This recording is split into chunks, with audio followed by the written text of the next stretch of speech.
Bom, então, oficialmente, boa noite a todos.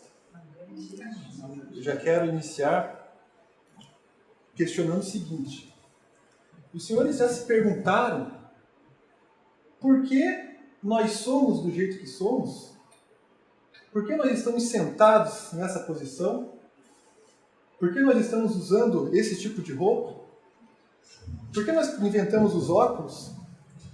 Por que nós estamos nos comunicando na língua portuguesa? À medida que nós vamos fazendo esses questionamentos, nós começamos a buscar as respostas. Portanto, nós começamos a voltar um pouco no passado, a voltar à história, né? E nós começamos a entender que a nossa vida, né, a trajetória humana até hoje, foram uma série de decisões, de escolhas que delinearam o nosso caminhar até hoje. Algo que aconteceu há 6.000 anos atrás nos influencia hoje. Querem um exemplo para ilustrar? Tem um texto na revista super interessante, se vocês pesquisarem vocês vão encontrar, que é como as bigas romanas influenciaram as naves espaciais de hoje. Vocês sabem as bigas romanas? Tem um cavalo, quando a pessoa sobe em cima, tem duas rodas, é a biga romana. Até temos no filme do Gladiador, né? A biga, ela foi feita pensando na anca do cavalo.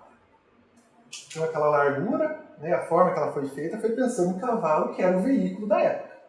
Né? Era a força que puxaria a biga e a pessoa que estaria em cima dela. Depois evoluiu para as carroças. Né? Tivemos vários tipos de carroças. Depois alcançamos os trens. E a largura dos trilhos foram feitas com base nas rodas das carroças, que por sua vez vieram das bigas romanas. Né? A largura dos trilhos, né? A distância dos trilhos.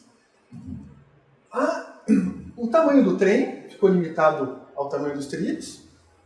A carga que os trens carregam também ficaram limitadas, né, pelo tamanho dos trilhos, pelo tamanho dos vagões e pelo tamanho dos túneis, que foram feitos para facilitar a travessia dos trens, né, atravessando as pedras, os morros, etc. As naves espaciais que nós temos hoje, que estão aí, né, no espaço, elas precisavam ser transportadas, as suas peças separadamente, né, para o local onde elas eram montadas, mas elas foram pensadas na largura dos túneis. Porque senão como que eu vou transportar as peças? Então o estudo foi feito em cima disso. Né? Até um estudo logístico, que é comum hoje. Né? Vou desenvolver aqui um equipamento, alguma coisa. Como é que vai ser a logística? Eu tenho como chegar as peças aqui, como que elas vão vir, qual vai ser o modal utilizado, etc. Né? Então vejam um exemplo prático de como as bigas romanas nos influenciam hoje. Como as ancas dos cavalos. Como as ancas dos cavalos, exatamente. Querem um outro exemplo? Quando nós pensamos em Constantino, o imperador Constantino, imaginem se no ano de 313 depois de Cristo, o imperador Constantino, quando ele dita o Edito de Milão, né, que foi um documento da época, onde ele torna oficial a religião católica ortodoxa do Império Romano. A partir deste documento da época, ele torna oficial uma das linhas de pensamento que nós conhecemos hoje, que é a católica ortodoxa. Passa a se tornar oficial do Império Romano, a ser a religião oficial do Império Romano. Agora imagine, por exemplo, se ele tivesse tornado oficial os gnósticos, por exemplo. Nós nem conhecemos, porque como não foi a escolha do período, nós se apagou. Não é? Nós conhecemos a Igreja Católica Ortodoxa, porque foi aquela que foi escolhida pelo Imperador Constantino. Agora, se ele escolhesse os gnósticos, que era uma outra linha que estudava o cristianismo, e aquilo tudo que Cristo nos trouxe, o mundo seria completamente diferente do que é hoje. Completamente diferente. se seria melhor, se seria pior, aí é difícil de nós sabermos, né? Mas que seria diferente, seria, porque a forma que que esse grupo, eles alcançaram ali, né, das mensagens de Cristo, era justamente o oposto do que nós temos hoje. Eu já vou trabalhar um pouquinho melhor na sequência. Então vejam como uma escolha, que foi essa do imperador Constantino, influencia a nossa vida hoje, o nosso comportamento, a forma que nós reagimos a um desafio, a forma que nossos hábitos de vida. Portanto, nós somos a síntese da história.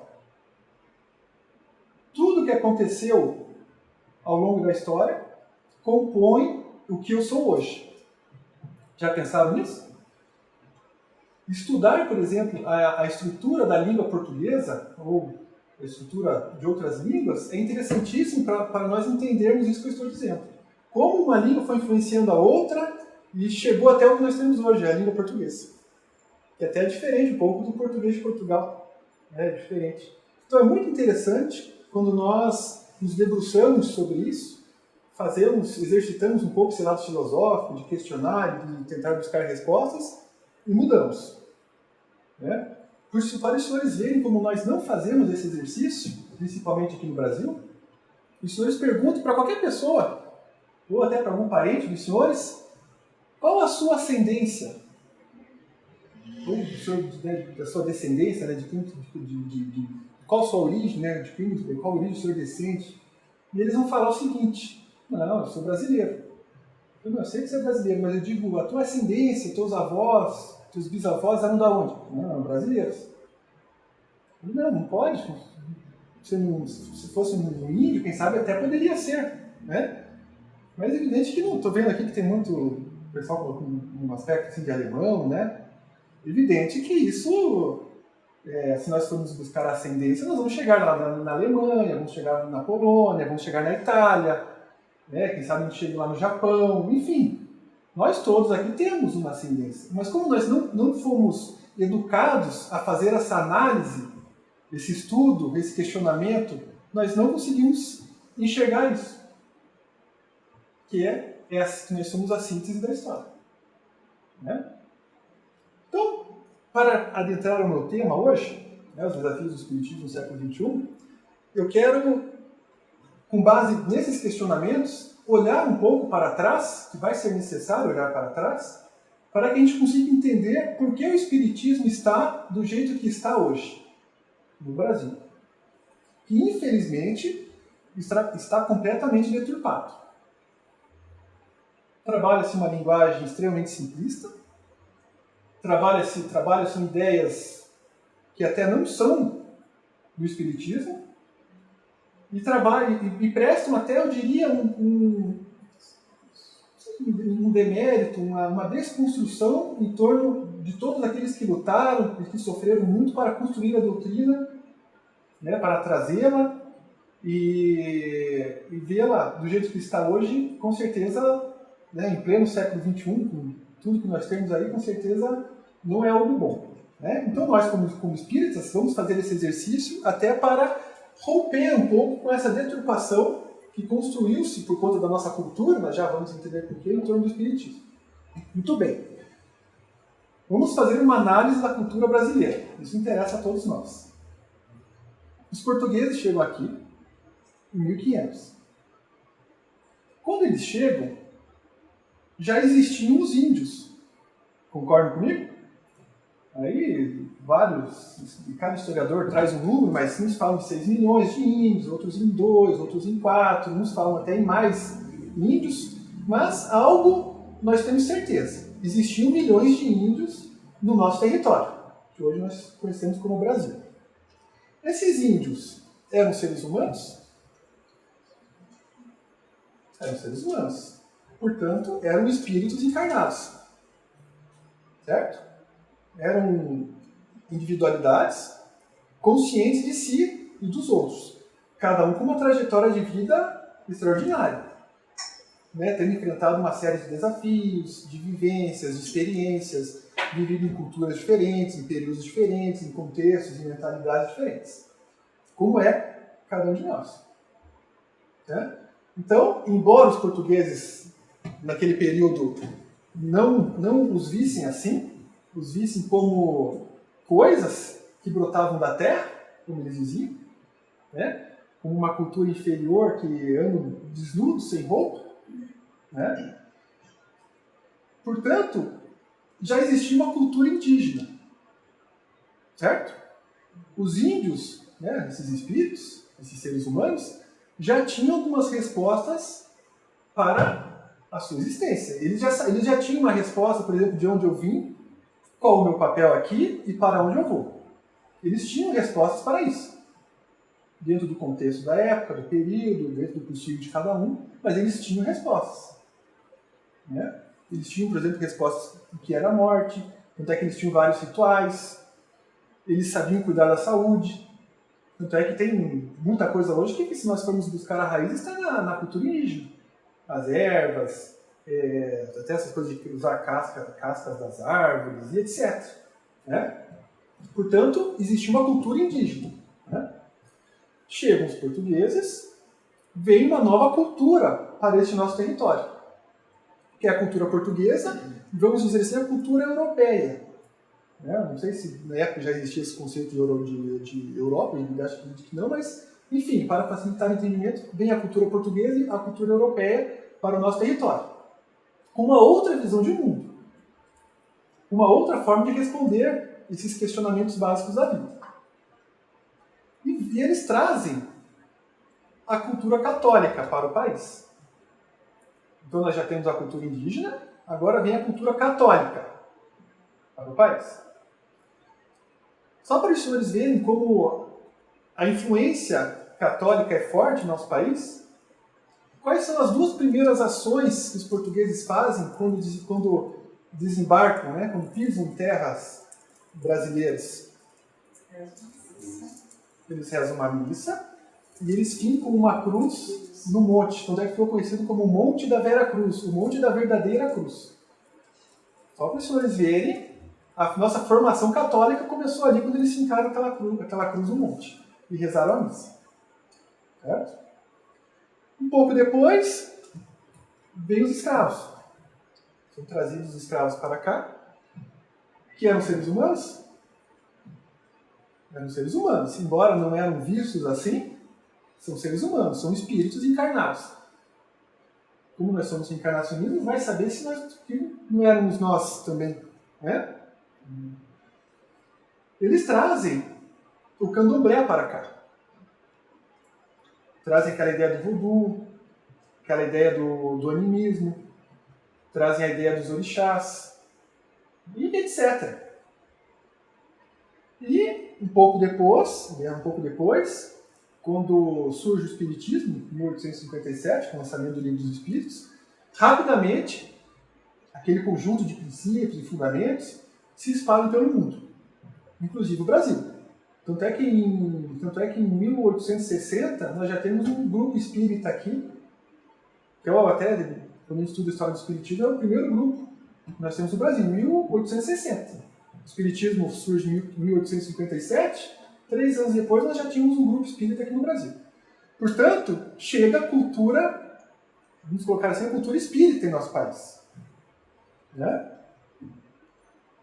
Quando nós analisamos esse escopo da cultura brasileira, nós tiramos uma coisa boa e uma coisa ruim, no que diz respeito ao espiritismo.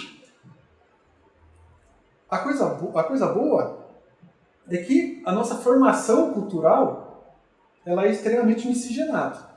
Nós todos somos, vai buscar a nossa ascendência, como eu disse, ninguém aqui tem só uma etnia, vamos dizer assim, é polonês com índio, com português, é japonês com italiano, e sei lá, e o índio, né? É espanhol com não sei o que, então todo mundo, aqui no Brasil, acho que não existe uma pessoa que não tenha pelo menos 2 ou 3 ascendências diferentes.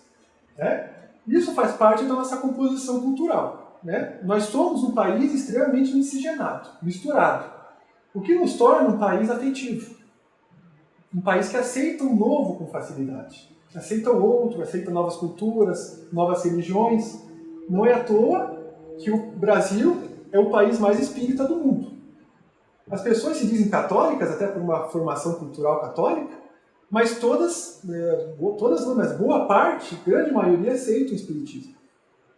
Lembro dos avós, do pai, da mãe, eles que são um pouco mais antigos, eles aceitavam o espiritismo, embora fossem extremamente católicos. Né? Portanto, o ponto positivo é justamente esse. O Brasil, por sua formação miscigenada e por ser um país extremamente afetivo, é quem sustenta, eu diria, o espiritismo no mundo hoje, a nível de mentalidade. Nós, brasileiros, temos uma importância extraordinária, a cultura brasileira tem uma importância extraordinária na sustentação do espiritismo a nível mundial. Não é à toa que Humberto de Campos, através do Chico Xavier, publicou um livro chamado Brasil, o coração do mundo, pátria do Evangelho. Não foi à toa. Nós caminhamos para materializar esse título aqui no país. Não tenho dúvida disso. Né? Pois bem, esse é o lado positivo. Extremamente positivo, importante. Né? Mas desse ponto positivo deriva um ponto negativo. Como nós aceitamos tudo, aceitamos as religiões, aceitamos pessoas, nós não sabemos diferenciar uma coisa da outra. Nós colocamos tudo no liquidificador e ali está a nossa composição. Nós não sabemos, por exemplo, o que é um símbolo católico, um símbolo indígena, um símbolo candomblé, um símbolo da Umbanda, que vem depois. Até a Umbanda é a única religião brasileira. É a religião fundada aqui em nosso país. É a única religião brasileira que nós temos. É a Umbanda. Que representa bem a cultura brasileira. A Umbanda trabalha com símbolos indígenas, trabalha com espiritismo, eles têm essa ideia de espírito, né? Eles trabalham com aquilo que os escravos trouxeram do candomblé, aquela ideia de preto velho, essas ideias que a Umbanda trabalha. Então é muito interessante estudar a Umbanda. Por quê? Porque ela representa a cultura brasileira. É muito interessante isso. A Umbanda ela surge, ela é recente, ela surge em 1930. É recente, a Umbanda é recente. É interessante estudar um pouquinho da Umbanda, para a gente entender a cultura brasileira. Portanto, nós não sabemos diferenciar uma coisa da outra. É por isso que o espiritismo está do jeito que está hoje. Hoje nós vamos num centro espírita, nós vamos ver um santo católico na parede, nós vamos ver lá o médium ou o instrutor ali, lidando com ervas, às vezes até com animais, alguma coisa ali dentro de uma garrafa. Nós vamos ver alguns símbolos que nós vamos buscar estar no candomblé. Né? Então, o senhor veja como isso prejudica o espiritismo, porque ele distorce completamente a mensagem original. Isso é extremamente prejudicial, não só para o espiritismo, mas para as outras religiões. Quando nós pensamos no surgimento do espiritismo, em 1857, com o lançamento do Livro dos Espíritos, eu não sei se os senhores já tiveram a oportunidade de ler o Livro dos Espíritos. A introdução, a primeira coisa que Kardec fala, antes de começar o livro, ele diz assim: para as coisas novas, necessitam-se de palavras novas. Assim o quer a clareza da língua para evitar a confusão. As palavras espiritual, espiritualista, espiritualismo têm uma acepção bem definida. Eu vou dar uma resumidinha aqui, tá? Mas eu não estou alterando o texto. O espiritismo é o oposto do materialismo. Aí ele desdobra e diz assim: em lugar das palavras espiritual,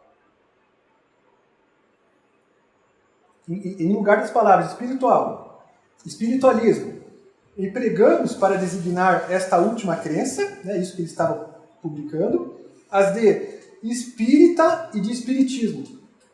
Aqui está criado o nome espírita e espiritismo. Portanto, tem uma data de surgimento, embora o espiritismo sempre existiu, né, nós todos somos espíritas, mas como uma doutrina, como uma religião bem organizada, né, de fácil entendimento, bem estruturada, com valores, é com o lançamento do Livro dos Espíritos em 1857. Vocês vejam, ele diz assim, para evitar confusão.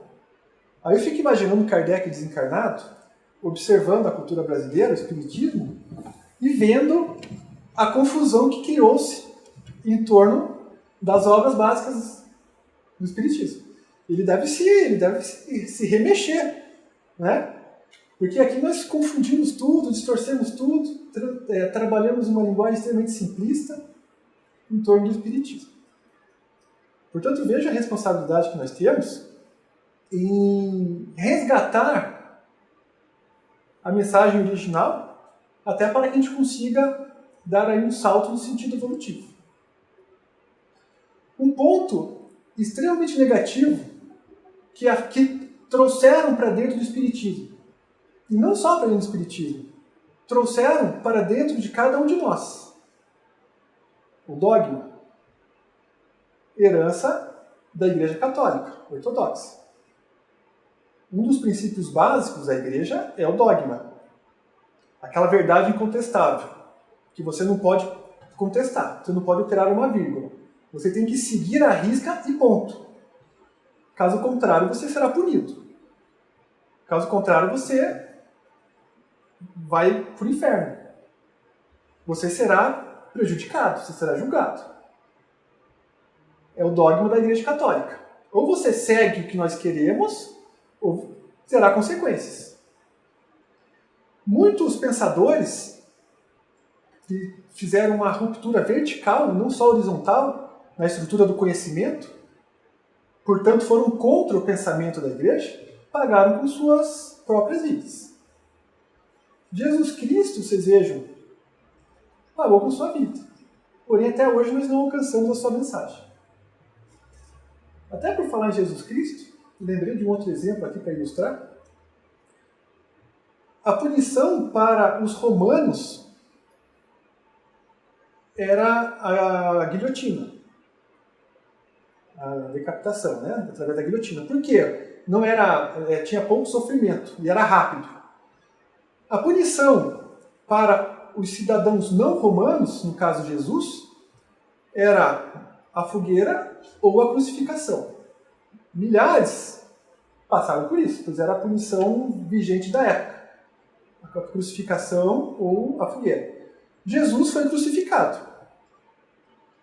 Por isso nós até hoje cultuamos o símbolo da cruz. E quem sabe seja o símbolo mais conhecido no mundo inteiro.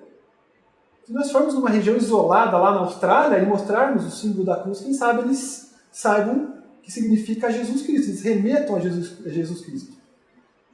Agora eu pergunto, e se Jesus fosse queimado? Qual seria o símbolo que nós cultuaríamos hoje? Qual seria o símbolo que nós carregaríamos aqui no nosso pingente? Quem sabe fosse uma fogueira ou fosse duas madeiras assim, encostadas, não sei. Mas vejam como este fato de 2000 anos atrás nos influencia hoje, influencia quando nós olhamos para uma igreja, quando nós olhamos a correntinha de alguns dos senhores, quando nós olhamos aquela cruz que os senhores têm em casa, na parede. Né? Retomando, quando nós pensamos no dogma, nós fizemos o mesmo que foi feito com a Bíblia, nós fizemos com as obras básicas do Espiritismo. Se eles não se ofendam, né? Essa é uma concepção minha, a Bíblia foi escrita por homens. Né? Colocamos o sagrado embaixo, virou Bíblia Sagrada. Portanto, esta obra ficou imortalizada, ficou congelada. Por quê? Porque nós não poderíamos alterar uma vírgula. Nós temos que seguir a risca que está na Bíblia. Nós congelamos a obra. E há 2000 anos, não, a partir de... Mas enfim, há séculos nós seguimos a risca que está ali. O mesmo nós fizemos com o Espiritismo por conta da nossa formação católica, por conta do dogma que está dentro de cada um de nós. Nós pegamos o Livro dos Espíritos e colocamos o sagrado embaixo. Então virou o livro dos Espíritos sagrado. Quando nós fizemos isso, nós congelamos a obra. E desde então, desde 1857, nós estamos seguindo a risca o que está aqui. Com medo de recontextualizar. Com medo de alterar uma vírgula. Com medo de trazer a ciência do século XXI e recontextualizar a obra com o possível que nós temos hoje. Ou será que nós não mudamos nada desde 1857 para hoje? Acho que nós mudamos bastante. Né? A nossa cabeça muda a cada dia. O nosso conhecimento, a nossa forma de ver o mundo. Basta os senhores se perguntarem o seguinte: eu trocaria a cabeça que eu tenho hoje pela cabeça que eu tinha há 20 anos atrás? Os senhores trocariam? Por quê?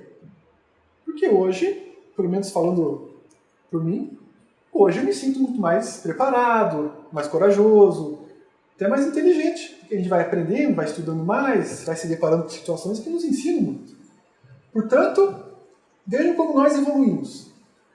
Imagine o conhecimento. Como o conhecimento mudou ao longo desses últimos 150 anos mais? Mudou completamente. E o próprio Kardec diz, em uma de suas obras, sempre que o Espiritismo, sempre que a ciência fizer uma nova descoberta, ela deve ser incorporada ao Espiritismo. Ou seja, temos que recontextualizar. Os princípios não mudam, os fundamentos não mudam. Mas a forma que nós os entendemos vai mudar. Ela vai se ampliar. Senhores, vejam, o que seria um umbral se não o inferno da Igreja Católica trazida para o Espiritismo? Senhores, vejam que hoje nós ainda trabalhamos dentro do Espiritismo, às vezes, milagres. Falamos em milagre. Falamos em alma gêmea. Trabalhamos uma linguagem simplista em torno da reencarnação. Como se eu chutasse essa pedra, na minha próxima reencarnação eu vou vir com defeito no pé, lá com problema no pé. Ou perdi um filho, daqui a pouco a mulher engravida, é o filho que eu perdi. Ou, quando existem mortes coletivas, como lá da Boate Kiss, em Santa Maria, começam a dizer que todos ali eram nazistas. Portanto, a linguagem, o simplismo, está muito forte dos centros espíritas, infelizmente. Eu fico imaginando uma mãe, alguém que leva um filho, ou alguém que vai buscar ajuda no centro espírita, e em vez de encontrar uma linguagem racional que lhe faça bem, que lhe faça melhorar, ouça da pessoa que está ali, representando, dizer que, olha, você tem um espírito obsessor agarrado nas suas costas. Olha, a senhora está com essa doença porque a senhora matou alguém na vida passada. Essas linguagens que, infelizmente, nós ouvimos quase toda semana aqui, de pessoas que nos procuram. Ajuda alguma coisa essa mãe, essa pessoa que está ali com problema, buscando uma ajuda? Não ajuda em nada, pelo contrário. Piora a situação. Às vezes a mãe que leva o filho lá e sai de lá achando que o filho está com um monte de espírito, essa ideia de obsessão que as pessoas têm até hoje, que o filho está sendo obsediado, não sei o quê. O que isso vai trazer de benefício? O que isso vai ajudar a criança, a mãe? Pelo contrário. Ela só vai somatizar aquilo, a família só vai sustentar aquilo de que a criança está cheia de espíritos em volta. Daqui a pouco a criança, por um processo psicossomático, vai começar a ver espírito, né? Vai começar, quem sabe, a materializar algumas formas, é a idioplastia que nós trabalhamos. Daqui a pouco está com esquizofrenia, vai tomar remédio para o resto da vida. Por um processo de desequilíbrio, potencializado pelo centro espírita. Então, os senhores vejam a responsabilidade que nós temos, vejam como isso, o dogma dentro dos centros espíritas, dentro das obras básicas, estão prejudicando as pessoas. Né? Muito bem. Até o advento da República, 1889, nós tínhamos uma religião oficial, que era a religião católica. Né? Portanto, para você estudar, né, para você até registrar as terras, você tinha que procurar a Igreja Católica. Só para os senhores verem como é forte a nossa formação católica. A partir de depois do advento da República, né, em 1889, o país passa a ser laico, ou seja, a não ter uma religião oficial. Mas isso não apagou a força dos conceitos católicos dentro de cada um de nós. Nós continuamos, porque são séculos e séculos de educação católica, então isso a gente não vai perder de um dia para o outro. Né? Demora séculos, às vezes, para a gente conseguir mudar, né, essa nossa concepção.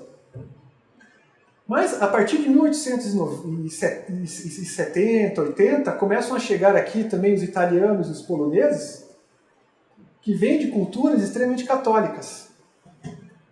Então, ao invés da gente começar a recontextualizar, a mudar a nossa forma de ver o mundo, né, a forma de nós enxergarmos o mundo, sem esse viés católico, sem o dogma, né, sem esses princípios da igreja, nós começamos a fortalecê-los ainda mais, por conta da imigração polonesa e italiana que vem que eles vêm em grandes quantidades para cá.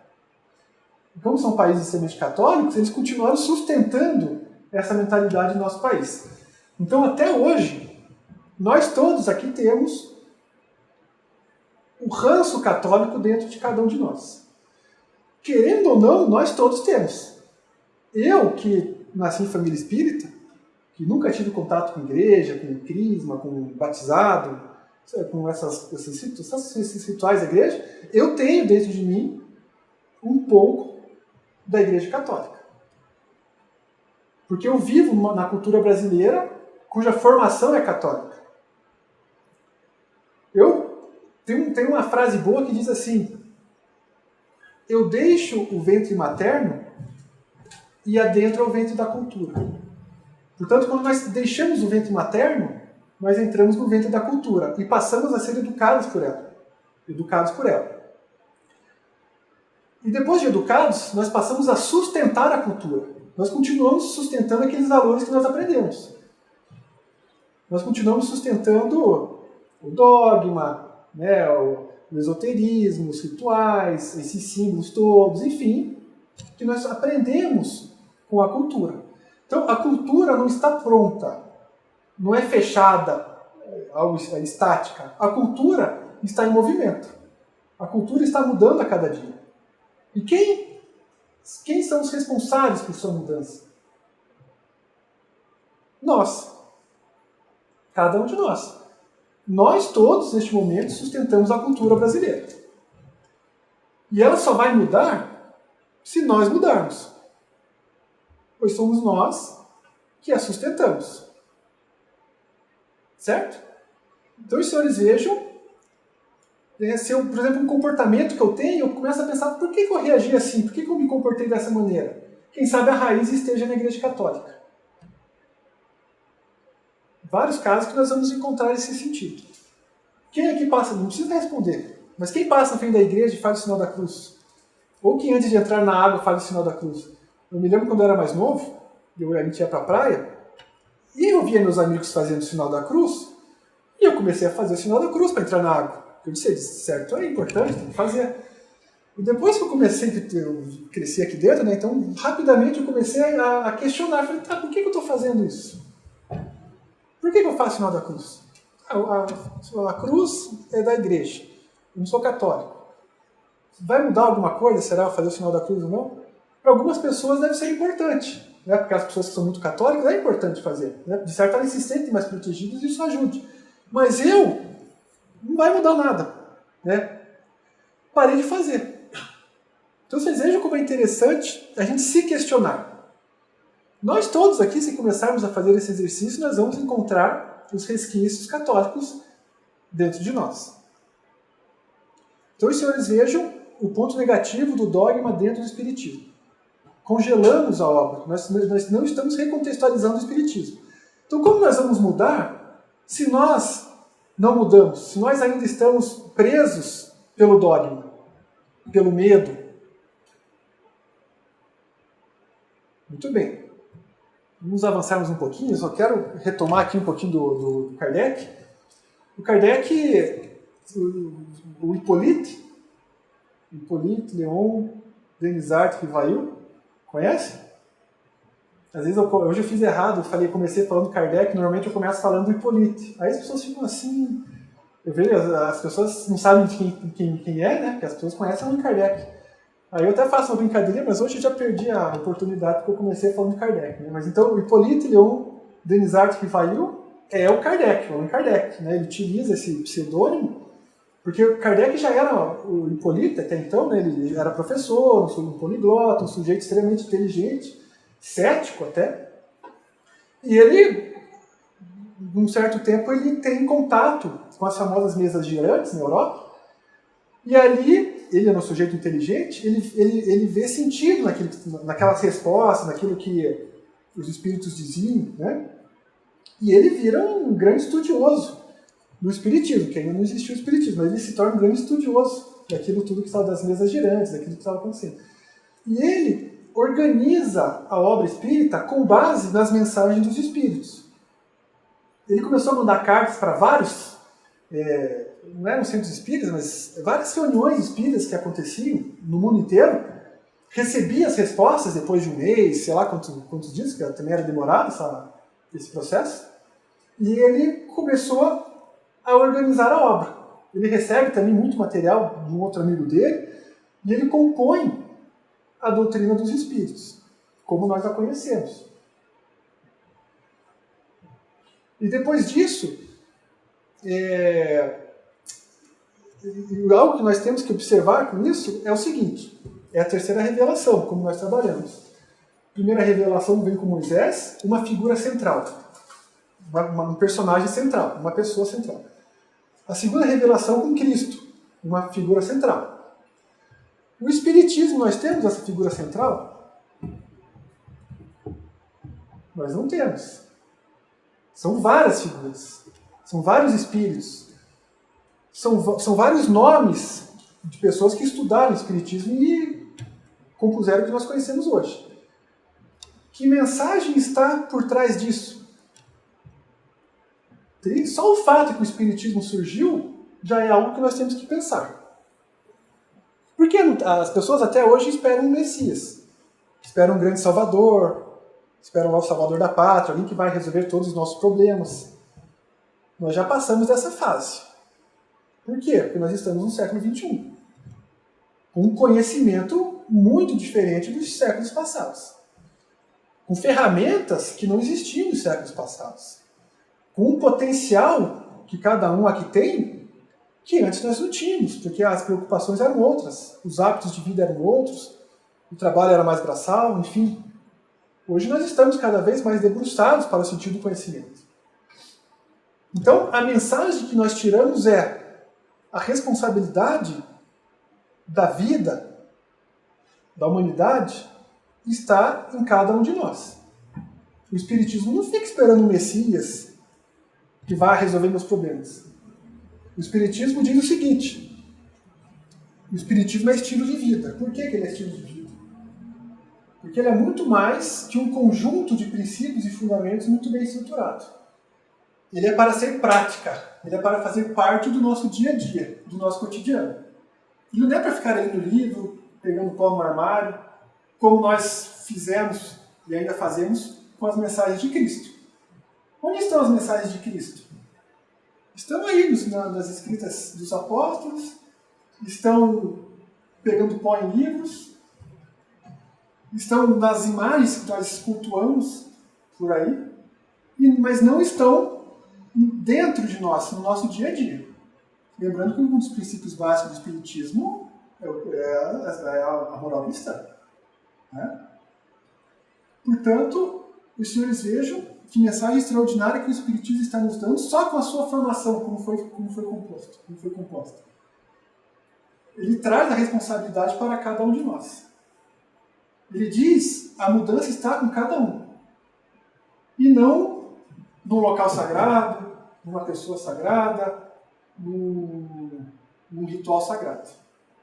Ela é para fazer parte do nosso íntimo. Ela é para fazer parte do nosso dia a dia. Das nossas escolhas, da nossa postura, da nossa forma de enfrentar os desafios, enfim. Já tinham pensado nisso? Os senhores eles estão esperando, assim, Messias, alguém que venha resolver os problemas. Né? Muito bem.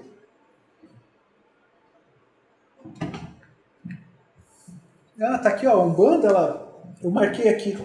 Ela surge em 1918. Você falou o quê, Tomar? 30. A história da Umbanda é interessante. O Zélio, eu agora não vou me lembrar o sobrenome dele, que ele que é o pai da Umbanda, vai no centro espírita, aí um espírito lá se manifesta e diz que ele tinha que fundar uma nova religião, dá lá uma série de informações para eles e ele funda a Umbanda. Interessante, né? A gente tem que avaliar bem isso, né? Mas muito interessante, né? Estudar um pouquinho a história da Umbanda. Aí eu fico pensando o seguinte, eu fico pensando, voltando um pouco, sei lá, século passado, século retrasado, eu pensando assim, será que eu sou religioso? Aí eu falo, não sei, o que é religião? Aí eu falo, bom, vou ao dicionário, né? Porque o dicionário está aí para isso, né? Aí eu que sou um sujeito questionador, né? E gosto de ter um pensamento crítico, racional, vou ler o que tem no dicionário, que é o caminho que qualquer um faria, né? Deixa eu só achar aqui. Ó. Religião. Crença na existência de força ou forças sobrenaturais. Manifestação de tal crença por doutrina e ritual próprios. Devoção. Isso é o que o dicionário nos diz. Aí eu, que sou um sujeito questionador, fico pensando.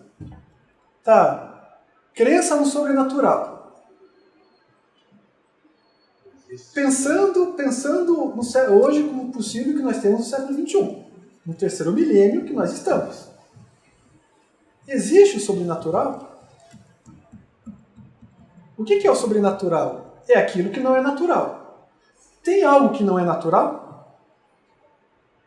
Não. Se está no universo, é inteligente. Não está solto, jogado. Tem uma importância para o sistema. Portanto, é natural. Quem sabe a gente ainda não tenha conhecimento e ferramentas para conseguir responder de forma lógica. Mas logo teremos. Cedo ou tarde nós teremos. Então, eu já ficaria com o pé atrás. Eu acho que eu não sou religioso, porque eu não acredito no sobrenatural. Para mim tudo é natural. Né? Em pleno século XXI, a gente ainda trabalhar com o sobrenatural é estar congelado no tempo. Né? Manifestação de tal crença por doutrina e ritual próprios. Ritual.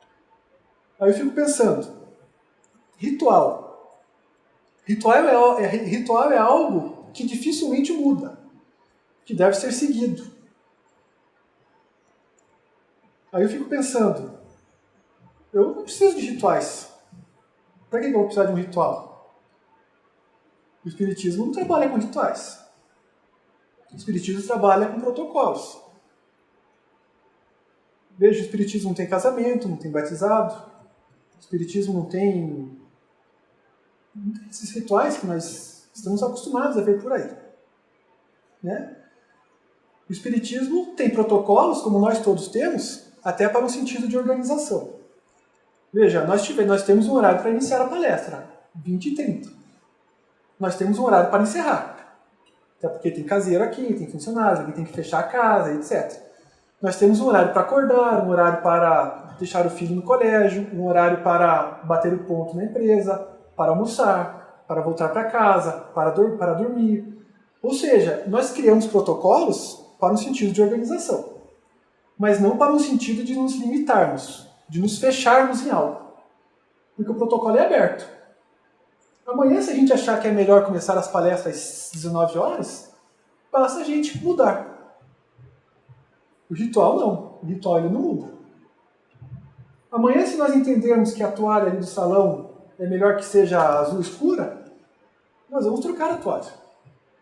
Por que eu digo isso? Porque esses dias eu falei ali, Aí a moça falou assim, você diz que o espiritismo não tem ritual, mas a toalha da mesa é branca. Dá essa ideia de mesa branca, e as pessoas... Eu já vou falar um pouco sobre isso. Eu falei, não, eu até nem tinha pensado nisso, mas o branco é uma cor que combina com tudo, é uma cor coringa, né, como as pessoas dizem. Mas podemos botar azul, verde, né, outras cores. Basta ficar bonito, a gente pensa mais no sentido estético. Né? Então, eu já estou convencido que não sou religioso com base no dicionário.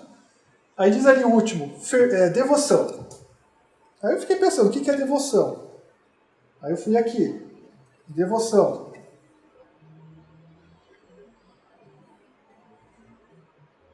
Cadê devoção? Fervor religioso. Aí eu fiquei pensando, fervor religioso? O que seria fervor religioso? Aí eu fico imaginando essas pessoas, não estou criticando, né, mas que ficam pagando essas promessas, a gente vê que tem uns rituais onde eles ficam se machucando, tem até crucificação que fazem em alguns países, ou aquelas pessoas muito... Você deve conhecer alguém com fervor religioso, aquela pessoa que segue extremamente à risca e, né, extremamente religiosa, que chega até a passar assim, de um senso, de um bom senso, aquela pessoa extremamente fervorosa. Nós conhecemos pessoas assim. Então me vem a isso, quando pensa em fervor religioso. Aí eu fico pensando, eu não sou uma pessoa assim. E nem quero ser. Né? Essa pessoa fervorosa que chega a ser até meio chato. Né? Portanto, com base no dicionário, eu não sou um religioso. Aí eu entro em crise, falo, meu Deus, eu não sou religioso. Então os senhores vejam como é forte essa ideologia católica em nós. O dicionário foi escrito com base nessa ideologia católica. Os livros que nós lemos, como nós temos, é muito forte na cultura, está em todos os lugares, está nas obras, está em tudo, essa composição católica. Então veja como nós temos que fazer um esforço, olhar para o passado, recontextualizar, para que a gente consiga alcançar o espiritismo do século XXI. Caso contrário, nós ficaremos aí mais 100 anos do mesmo jeito que está hoje, evoluindo muito pouco. No sentido do espiritismo, no sentido das outras religiões. Certo? Então, quando nós falamos, por exemplo, em dom, que também é um símbolo, é uma ideia católica, o espiritismo não trabalha com dom. O espiritismo trabalha com mérito. O espiritismo é meritocrático. Ou seja, até que nós pensarmos no sentido de justiça, o que é mais justo? Eu, que a vida inteira fui disciplinado, estudei, renunciei à balada, renunciei a sair com os amigos para beber, renunciei a uma série de coisas para ficar estudando, e hoje tenho um bom emprego? Não é mérito meu? Ou será que é um dom que Deus me deu e me possibilitou alcançar um certo reconhecimento na empresa, um certo reconhecimento social, ou alcançar algo novo, extraordinário, ou ser um ótimo médico, ou ser um ótimo professor? Enfim, é mérito ou é dom? O dom é assim, o Paco, a partir de agora, vai ser um sujeito extremamente culto. Virou um sujeito culto e começa a desenvolver um trabalho extraordinário. Mas cadê o mérito nisso? Então é injusto. Por que ele tem isso e eu não? Por que ele recebeu essa graça e eu não? Entende? Então quando nós pensarmos em qualquer pessoa que é referência na história, inclusive Jesus Cristo, Kant, Gandhi também, esses grandes políticos, Lincoln, enfim, Aristóteles, Platão, são N nomes que nós temos. Não é um dom que Deus lhes deu. É mérito deles, como espíritos que são, que trilharam uma caminhada de vida extraordinária, assim como nós trilhamos. E que vieram do mesmo lugar que nós viemos, pois nós todos fomos criados iguais. Nós saímos do mesmo lugar. Caso contrário, seria injusto. Por que uns têm mais e outros não? Por que uns tiveram possibilidade de alcançar algumas coisas e outros não? É mérito. Pensar em justiça é pensar no mérito e não no dom. Certo? Deixa eu só ver se... o Espiritismo trabalha em uma fé racional e não uma fé cega. Isso que eu estou dizendo do dogma, essa nossa herança católica, nos ensinou uma fé cega, que é aquela fé de não contestar nada, de apenas seguir aquilo que nós aprendemos. É uma fé cega. Mas o Espiritismo é diferente, porque o Espiritismo é libertador. O Espiritismo ele recontextualiza as ideias. O Espiritismo ele não está constituído, ele se constitui a cada dia. O Espiritismo não é fechado, ele é aberto. Portanto, quando nós pensarmos em liberdade, nós temos que pensar em romper com aquilo que limita a nossa liberdade, que é essa fé irracional, essa fé cega, fruto aí desse assoalho do dogma, né, que nos sustenta. Aí eu falei da mesa branca, né, do exemplo da toalha branca. Hoje até parou um pouco, mas até uns anos atrás, quando as pessoas sabiam, descobriram que eu era espírita, elas tinham duas reações possíveis. Ou elas ficavam com medo e davam um passo para trás, ou elas falavam, puxa, que bacana, mas você é espírita kardecista, mesa branca, umbandista, candomblé. Aí eu ficava pensando, puxa, eu sou espírita. Então, os senhores vejam como nós criamos vários tipos de espiritismo. Mas o espiritismo é um só, que foi criado, foi organizado por Kardec, cujo nome foi ele que criou. Ele cria o nome espiritismo. Portanto, tem uma concepção bem colocada. Como é que a gente começa a derivar e criar vários tipos de espiritismo? Então, o espiritismo é um só. A gente tem que tentar romper um pouco com essas ideias. O espiritismo é kardecista. Lógico que é kardecista, pois foi ele que criou o espiritismo. Ele que organiza a obra, ele que cria o nome espiritismo. Então, lógico que é kardecista. Então hoje vocês, as pessoas às vezes questionam, então hoje vocês são contra Kardec. Evidente que não. Nós estamos fazendo algo que Kardec disse. Nós temos que recontextualizar a doutrina, pois nós todos mudamos a cada dia. Se eu ficar um dia sem recontextualizar algo com o possível de hoje, eu já estou parado no tempo, já estou para trás, já estou ficando para trás. Então nós temos que pensar nisso, né? Um outro ponto importante. A gente está falando de cultura, algo que me incomoda muito. A gente, até pouco tempo, acordava todo dia com uma notícia de corrupção. Aí eu vi os historiadores, os pensadores, aí os políticos falando, não, mas o Brasil, eu roubei, ou as pessoas roubam, porque desde que os portugueses chegaram aqui, rouba-se no país. Vocês já devem ter ouvido isso. Vários falavam isso. Ou seja, é um instituto do passa-culpa. Nós estamos a todo momento tentando passar a culpa. E até com um pouco dessa ideia do Messias, a gente não assume as responsabilidades. A culpa é sempre do pai, da mãe, a culpa é sempre da empresa, a culpa, em âmbito maior, é da cultura. A cultura é responsável pelo fato de eu roubar a empresa. Agora eu pergunto para os senhores o seguinte, a cultura influencia? Influencia. Influencia muito, a cultura influencia todos nós, pois nós somos educados pela cultura e nós sustentamos a cultura. Mas isso não quer dizer que nós não temos como mudar a cultura. Portanto, a cultura influencia, mas não anula o ser.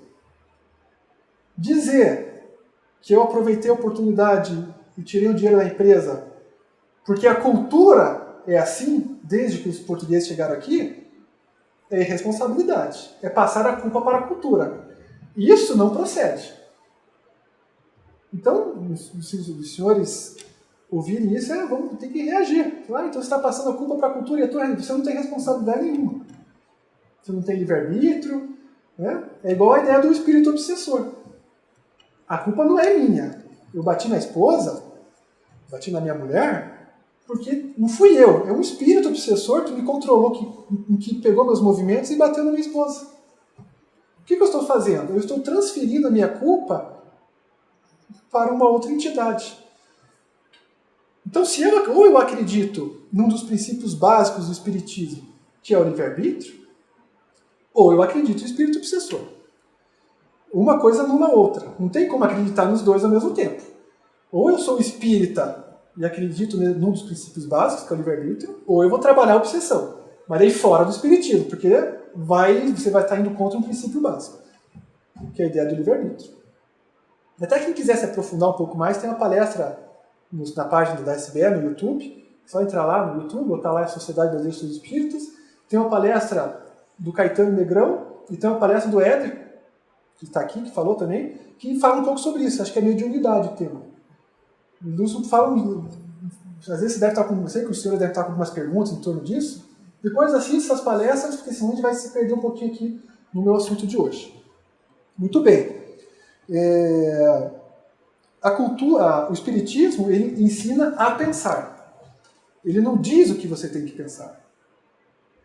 Eu até digo, quando eu começo, que eu coordeno também os grupos aqui, no primeiro dia, quando eu estou com um grupo novo, eu digo assim, se em algum momento os senhores sentirem que eu estou tentando impor algo sobre os senhores se afastem, porque eu estou indo contra um princípio básico do espiritismo, que é ensinar a pensar. E não dizer o que você tem que pensar. Se eu falar assim, não, você tem que pensar assim, é assim que é o certo, você tem que agir assim, está errado. Claro que a gente não tem que passar a mão na cabeça e ir contra os princípios básicos, mas nós não podemos impor sobre a pessoa o que nós queremos que ela pense. Ela tem que alcançar de dentro para fora essa sua conceituação, esse seu conhecimento, essa sua forma de ver o mundo. Né? Muito bem. Portanto, o Espiritismo do século XXI, ele é uma nova forma de pensar. Primeiro ponto para nós avançarmos com o Espiritismo é romper com a nossa forma de pensar. Sem esses fatores que limitam a nossa visão. Essas são algumas molduras, né, do dogma que eu coloquei para os senhores, que rapidamente nós temos que tirar de dentro do Espiritismo e tirar principalmente de dentro de cada um de nós. Os rituais, eu falei aqui um pouquinho, o ritual é algo que fecha, que prende, o esoterismo e o sacralismo. Essas 4 molduras, até tem também um áudio, se vocês pesquisarem na internet, não sei como é que é o título, que fala sobre isso, acho que são as molduras do Espiritismo. Liberdade. Liberdade? Aí o Éder também desdobra bem essas 4 molduras, né? Quem quiser se aprofundar um pouquinho, depois ouça ali na internet. Primeiro passo do Espiritismo do século XXI é romper com essas molduras que limitam o nosso pensamento. Por quê? Para que a gente possa alcançar um mundo novo. Um mundo onde tudo está interligado. Um mundo movente. Um mundo em ação. Um mundo que está mudando a cada dia. Um mundo extremamente inteligente. Basta nós olharmos para uma semente germinar, nós veremos como o mundo é inteligente. Basta nós olharmos para uma criança chorando, nós veremos como o mundo é inteligente. Basta nós olharmos para tentar estudar qualquer órgão, qualquer composição do nosso organismo, e nós veremos como o mundo é inteligente. Basta nós pegarmos um microscópio e começarmos a estudar as células, as moléculas, os átomos. Agora estão falando em bóson de Higgs, estão falando em vácuo, estão falando lá... Tem mais um que agora estão falando, lá, quarks. Quanto mais a ciência vai ampliando a matéria, mais o mundo vai se abrindo. Porque outros elementos vão surgindo e a gente vê que não acaba nunca aquilo. É tudo muito, muito mais complexo do que nós imaginávamos. Quando nós começamos a olhar o macro, olhar os planetas, o sistema solar, a Lua, toda essa composição do universo, que é extraordinário, mais nós vemos como o mundo é inteligente. Portanto, não é possível nós ficarmos sustentados ainda por uma visão mecanicista, dogmática, limitadora. O assoalho do século XXI não é esse. O assoalho do século XXI é a complexidade. É um outro método de entender essa inteligência toda a qual nós fazemos parte. Tudo são sistemas. Veja, são sistemas dentro de sistemas, onde um alimenta o outro. Existe uma retroalimentação. Né? É interessante que um não anula o outro, mas um sustenta o outro, e um alimenta o outro. E nós fazemos parte desse sistema. Portanto, tudo está interligado. Eu fiz agora a palestra, agora esses dias, né? Daqui a pouco vai ser sobre economia ecológica, falei um pouco sobre isso. Né? Que é um novo, eu falei sobre economia ecológica, que é uma nova economia. E nós, querendo ou não, vamos ter que alcançar até por uma questão de saúde pública. Alguns aqui eu sei que estavam aqui, mas quem não assistiu, depois assista, logo vai ser disponibilizado. Né? Portanto, pensar no espiritismo do século XXI é pensar na complexidade. Entender que o assoalho que vai nos sustentar a partir de agora, e já está nos sustentando, é a complexidade. Entender que tudo que nós fazemos gera desdobramentos. Entender que nós somos a síntese da história. Entender que tudo está em movimento. Entender que todos os sistemas estão interligados e se retroalimentam. Portanto, se eu faço algo, se eu comprometo um sistema, isso vai gerar desdobramentos que eu não sei nem mensurar.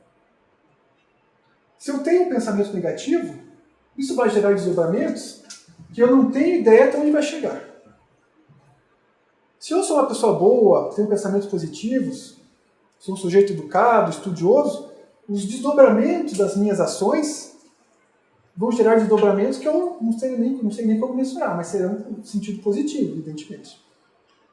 Um outro desafio que nós temos aqui no Brasil é tentar alcançar esses conceitos espíritas num país que não tem massa crítica. A média de leitura dos brasileiros não chega a um livro ao ano. Então, como nós vamos alcançar as mensagens novas que, por exemplo, o irmão Antônio Green nos traz através dos seus livros, né, as obras do irmão Antônio Green? Como nós vamos alcançar se nós não temos massa crítica no país? Como nós vamos romper com essas molduras se nós não temos massa crítica no país? A senhora quer? Ainda veio com o papinho já veio, né? Então, como nós vamos alcançar um novo espiritismo sem massa crítica? Como nós vamos alcançar uma visão libertadora sem massa crítica? Então, quando nós pensamos que espiritismo é prática, nós temos que estudar. Porque o espiritismo é conhecimento, o espiritismo é educativo. O espiritismo é estilo de vida. Então, que a gente possa contribuir para um novo espiritismo, começando pelo estudo, pela leitura. E quando eu falo em leitura, não é só ler livros, só pesquisar. É saber ler o mundo, ler a natureza, ler as pessoas, ler os animais, ler esses sistemas todos a qual nós fazemos parte. Nós já estaríamos dando uma grande contribuição para uma mudança de pensamento no século XXI. Um desafio que o Espiritismo tem no século XXI é alcançar uma nova concepção religiosa, que não é essa do dicionário. E a gente lê, hoje a gente fala, poxa, coisa simplista, evidente que é muito mais do que isso. Né? Basta a gente ler um conceito do dicionário. Nós ainda não conseguimos alcançar essa visão de religião, mas nós caminhamos para isso. Onde religião é a ação de convergência de liberdade, com consciência de responsabilidade. Quando nós pensarmos em liberdade, nós temos que pensar em responsabilidade. Essas duas palavras caminham juntas. Liberdade é responsabilidade. Eu ampliei o meu conhecimento, eu li um livro que me ensinou muito, eu enfrentei uma situação que eu mudei, eu imediatamente ampliei a minha área de liberdade. Digamos que a minha área de liberdade é esta sala, né, o meu conhecimento cabe dentro dessa sala, portanto essa sala é a minha área de liberdade. Eu não consigo ir além daquilo que eu não tenho conhecimento. Então, eu não vou conseguir enxergar os carros lá fora, porque o meu conhecimento não permite. Eu vou me limitar àquilo que o meu conhecimento me possibilita, que é essa sala. Agora eu comecei a estudar, comecei a observar o mundo, enfrentar desafios, mudei, cresci. Agora a minha área de liberdade se ampliou. Ela chega até o portão. Liberdade, eu ampliei a minha área de liberdade através do conhecimento. Liberdade é responsabilidade. Nós estamos enfrentando um problema sério no prédio, lá onde nós moramos, com barulho. Vizinha de cima barulhenta, aí alugaram lá um apartamento, barulho, som alto. Será que isso é liberdade? Vou deixar o som alto o dia todo, é liberdade? Não, eu tenho liberdade para fazer isso, eu vivo num mundo livre. Isso é liberdade? Isso é irresponsabilidade. Está indo contra a lei. Independente se for durante o dia, antes das 10, depois das 10, independente. Começou a atrapalhar outras pessoas, um idoso que mora ali, uma criança, né, alguém que precisa estudar, um professor que está preparando a aula, como nós temos lá no nosso prédio, não é liberdade, é responsabilidade. Veja os desdobramentos deste ato irresponsável. Portanto, o Espiritismo do século XXI é uma reformulação do pensamento. Nós temos que mudar completamente a forma que nós pensamos. Sair de uma forma mecânica, dogmática, né, para uma forma complexa, sistêmica, onde tudo está interligado. Ecológica, como eu falei na outra palestra.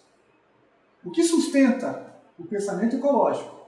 O que sustenta a teoria dos sistemas, né, é a complexidade. O que sustenta a biomimética, que eu também trabalhei, que é interessante, é a complexidade. Portanto, o assoalho do século XXI é a complexidade. E quanto mais nós nos dedicarmos, mais rápido nós alcançaremos essa visão libertadora através desse novo pensamento. Um ponto importante, já estou terminando. Um ponto importante que eu lembrei agora. E que ninguém fala. O Brasil foi descoberto, entre aspas, né? O Brasil foi encontrado em 1500 em plena Inquisição da Igreja Católica. A Inquisição é um período extremamente rígido da Igreja, onde eles criam um tribunal, que é o Tribunal do Santo Ofício, onde eles passam a julgar as pessoas. É um tribunal, é um judiciário. Eles que julgam, é a igreja que julga. Então, fulano está trabalhando uma linguagem diferente da igreja. Qual vai ser seu julgo? Qual vai ser a sua pena? Aí tem lá, até quem for à Espanha, vai lá, quem tiver um pouquinho de estômago, quem for à Espanha, e lá no Museu da Inquisição. Tem lá os equipamentos todos de tortura. É bem pesado, mas é importante para a gente entender por que nós somos assim hoje. Isso nos influencia, e muito. Portanto, vejam que o Brasil foi encontrado em plena Inquisição da Igreja Católica, nesse período extremamente rígido da Igreja. A Inquisição na Espanha começa em 1452, na Espanha, e em Portugal, em 1492. O Brasil foi descoberto em 1500, em plena Inquisição da Igreja Católica. Então eu queria deixar isso registrado, porque é algo que ninguém fala e é algo importante para entender a nossa formação e para a gente entender como é forte os resquícios católicos em cada um de nós.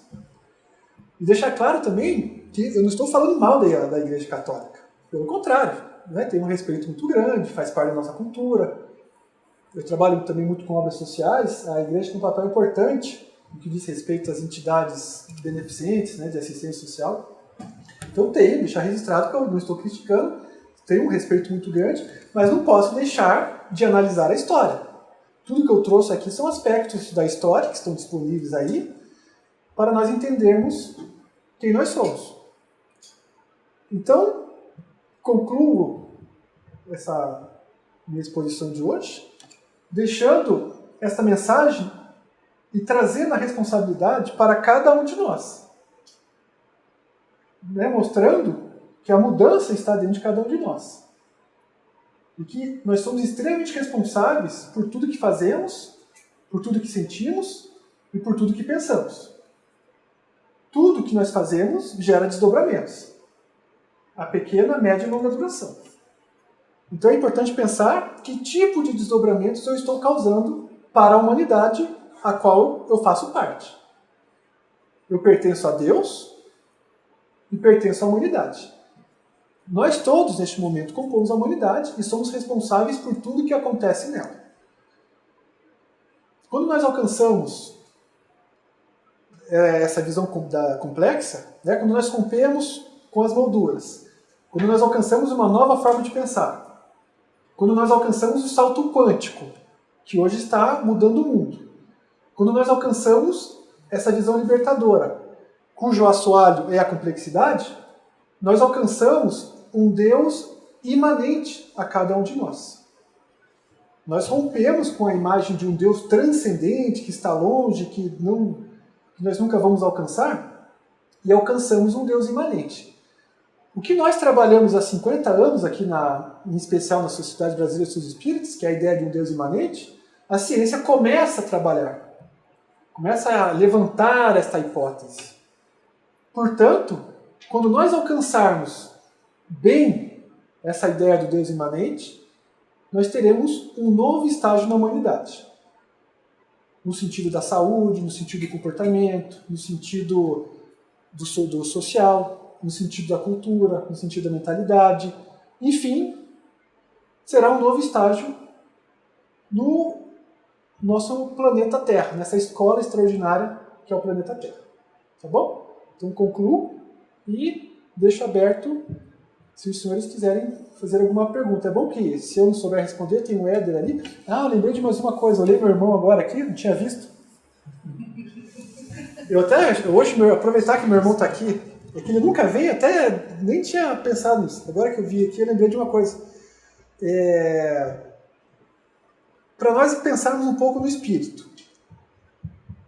Até daqui a pouco você vem aqui, só para que está sendo gravado, depois que as pessoas verem que eu vou começar a falar aqui, as pessoas vão falar, ele está louco, né? Olha, então, é o seguinte, a explicação é interessante para nós pensarmos. Como os senhores podem ver, eu tenho um irmão gêmeo. Está aqui para comprovar, até pedi para ele vir para comprovar. Agora você pode sentar lá. Era só isso que eu queria que você visse. Então, como os senhores perceberam, eu tenho um irmão gêmeo. Idêntico, né? Parecido. Até os 15 anos, nós tivemos tudo igual.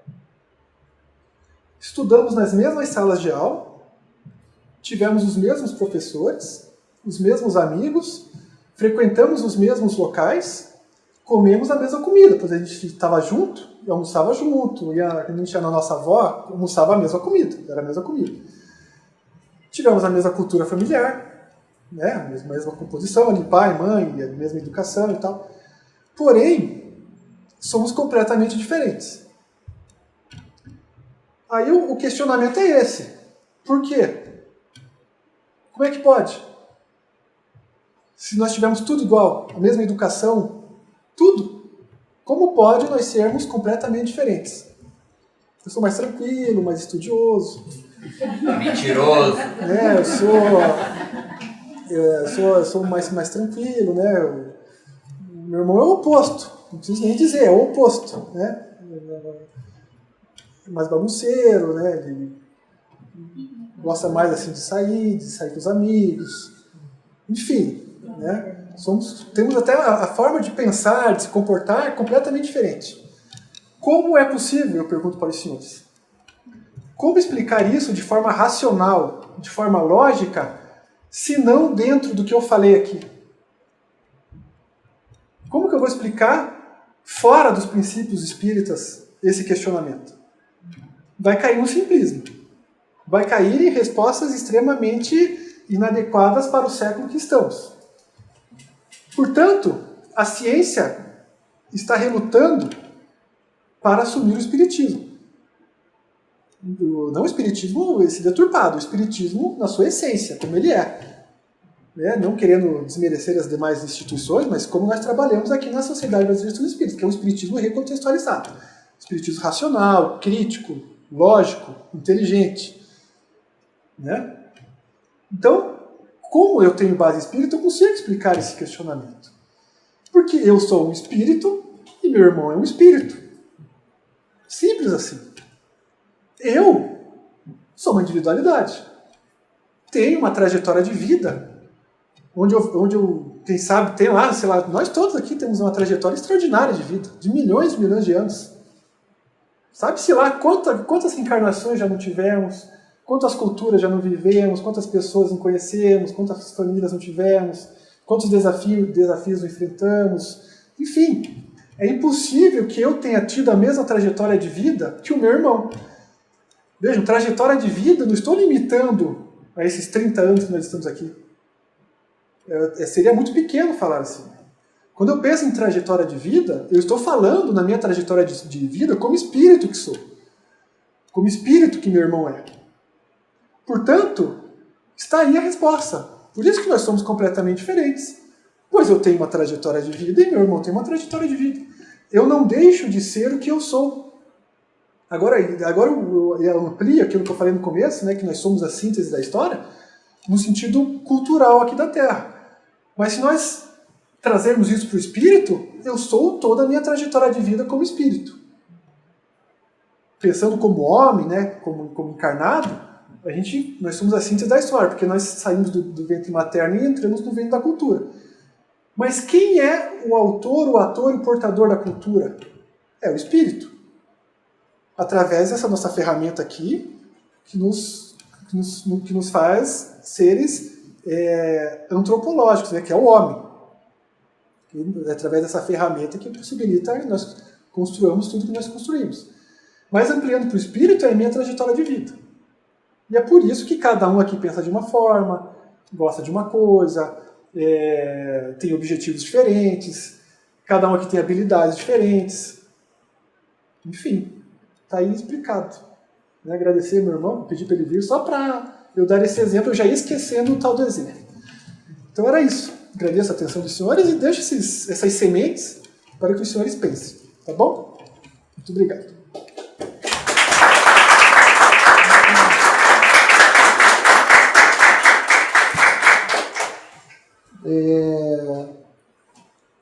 Os senhores têm alguma pergunta? Acharam interessante? Algumas coisas. Já tinham pensado nisso? Já tinham pensado que nós somos a síntese da história? Que tudo gera desdobramentos? Que cada um aqui é um espírito? Já tinham pensado nisso? Mas que nós fomos encontrados, descobertos em plena Inquisição da Igreja Católica, não. Já tinham pensado nisso? Já tinham pensado que nós trouxemos essa cultura católica para dentro do espiritismo? Então, se os senhores alcançarem isso, já é uma grande coisa. Achei importante você observar a linguagem que você está trazendo agora sobre esse novo aspecto da consciência de responsabilidade. Exatamente. Então, dentro desse contexto, isso é muito importante para a gente olhar o nosso espírito, né? E buscar nessa o que vem a ser essa nossa consciência como espírito. Então, isso aí eu achei muito bom você falar isso, a consciência de responsabilidade. Aí eu pergunto, onde estão os ensinamentos de Cristo? Estão nas imagens, estão lá pegando pó nas prateleiras. A mensagem de Cristo é para ser prática. Da mesma forma que o Espiritismo é para ser prático. É para fazer parte do nosso comportamento, da nossa forma de pensar, do nosso dia a dia. Não é para ficar aqui fora. É para ser prática, é para ser o estilo de vida. Então é interessante, a gente tem que pensar nisso.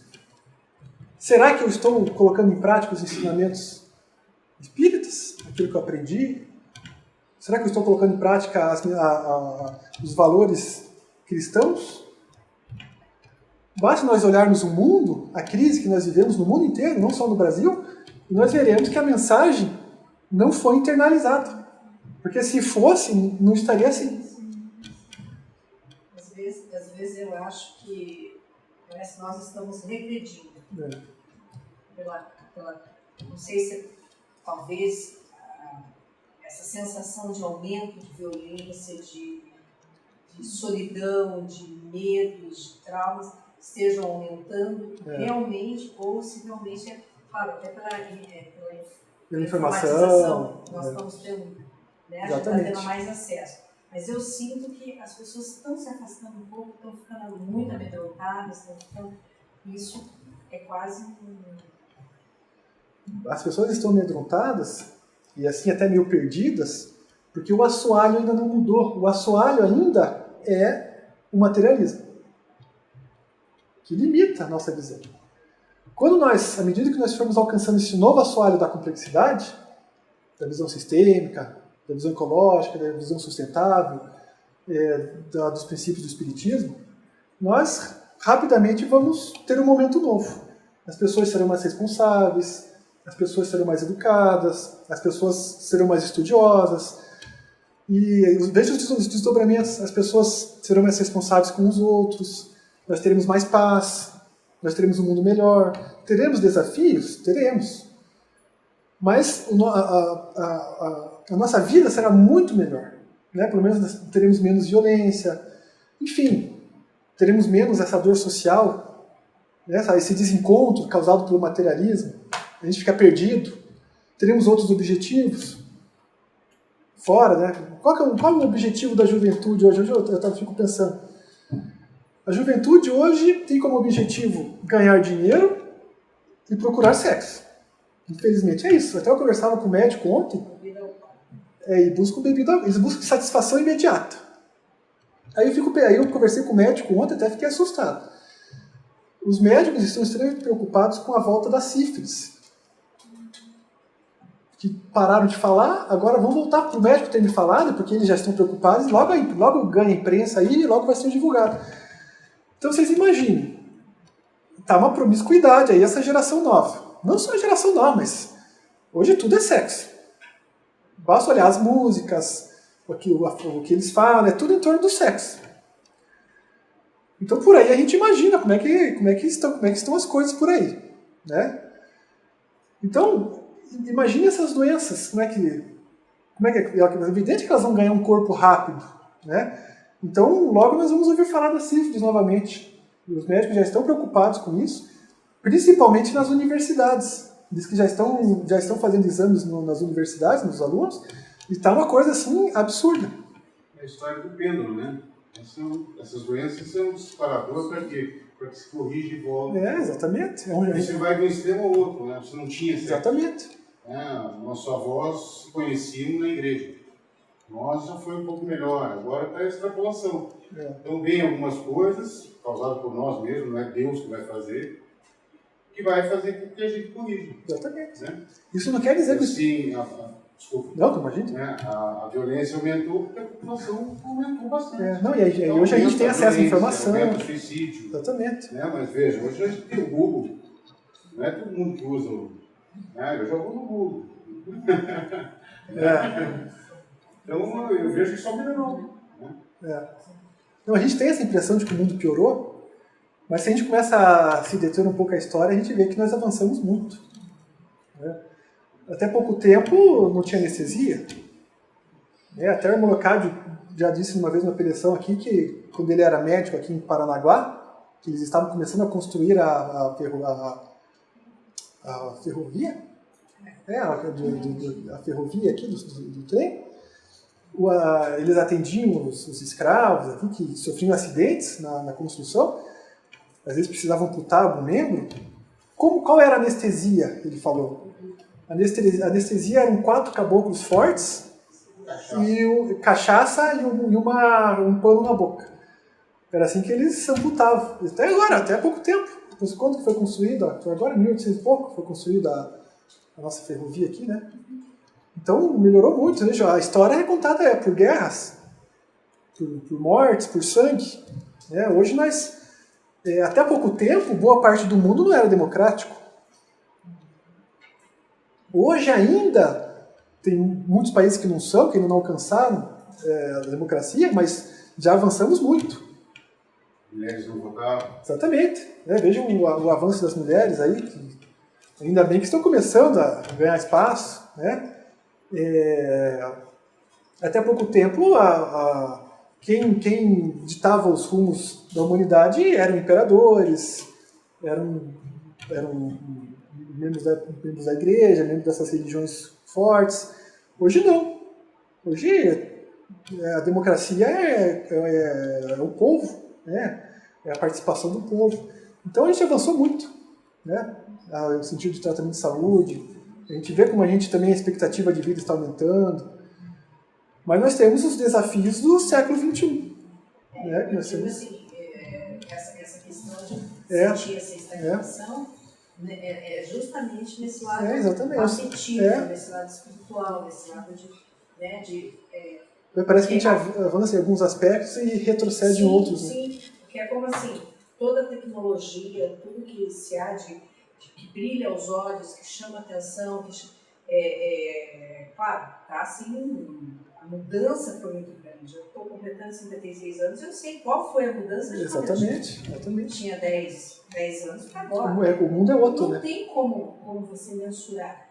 Mas as questões parecem que afetivas, as pessoas, por conta de se perderem em tanta tecnologia, em tanta coisa nova surgindo, estão se distanciando um pouco. Exatamente. Aí vem essa questão que é um chamamento. Sexo pelo sexo, a droga, a bebida, a vida perigosa de você sair, pegar um carro em altíssima velocidade. Exatamente.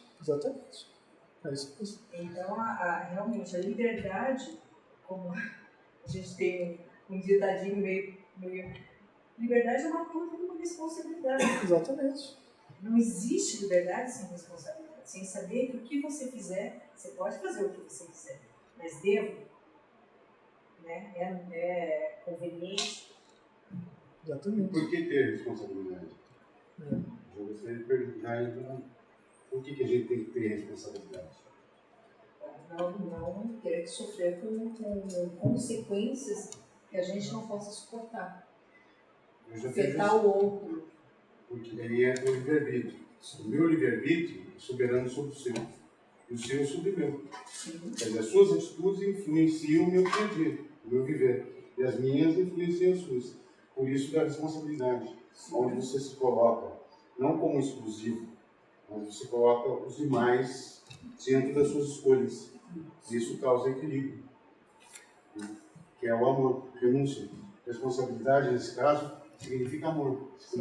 Renúncia. Eu renunciar conscientemente para que eu fique bem e o meio que eu vivo permaneça também em equilíbrio. Podemos encerrar?